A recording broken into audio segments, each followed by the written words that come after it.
బీహార్ రాజధాని పాట్నా స్త్రీ సాధికారత చరిత్రలో కొత్త అధ్యాయం సృష్టించింది. స్వాతంత్ర్యానంతరం మొట్టమొదటిసారి మహిళా మేయర్ని ఎంచుకుంది. గత సోమవారం నాటి నగరపాలక సంస్థ మేయర్ ఎన్నికల ఫలితాలు సీతా సాహుని విజేతగా నిలిపాయి. ఆమె అక్కడి 58వ వార్డు కౌన్సిలర్. తీవ్ర పోటీ మధ్య తన సమీప అభ్యర్థి కంటే కేవలం 3 ఓట్ల తేడాతో తొలి మహిళా మేయర్గా చరిత్రలో స్థానం సాధించేశారు.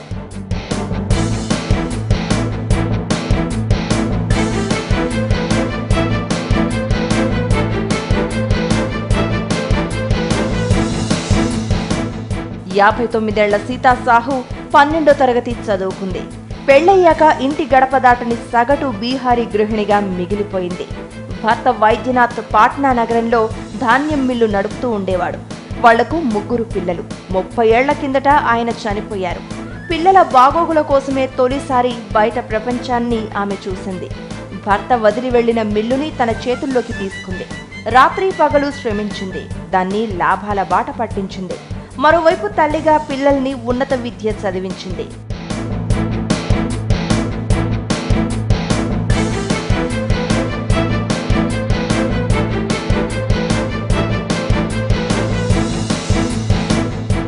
సీతా సాహు పెద్దబ్బాయి స్థిరాస్తి రంగంలో ఉన్నాడు. రెండో వ్యక్తి సాఫ్ట్వేర్ ఇంజనీర్. అమ్మాయి పెళ్లై అబుదాబిలో ఉంటుంది. మిల్లు ద్వారా మహిళా పారిశ్రామికవేత్తగా ఎదిగాక సామాజిక సేవపై ఆమెకు ఆసక్తి వచ్చింది. దాంతో 15 ఏళ్ల కిందట రాజకీయాల్లోకి వచ్చారు. బీజేపీ అభ్యర్థిగా ఇప్పుడు మేయర్గా మారారు. ఓ స్త్రీ మేయర్ అయితే పురుషుల కన్నా ఆమె పనితీరు ఎంత మెరుగ్గా ఉంటుంది అని అడిగితే, ఇంటి శుభ్రత, ఆరోగ్యం మా బాధ్యతే ఎప్పుడు అంటున్నారు సీతా సాహు. అదే స్వచ్ఛతని నగరం మొత్తం తీసుకొస్తానంటున్నారు. స్త్రీలు భయపడే ప్రతి విషయాన్ని ఈ పాట్నాలో లేకుండా చూస్తానంటూ హామీ ఇస్తున్నారు ఈ ప్రథమ పౌరురాలు.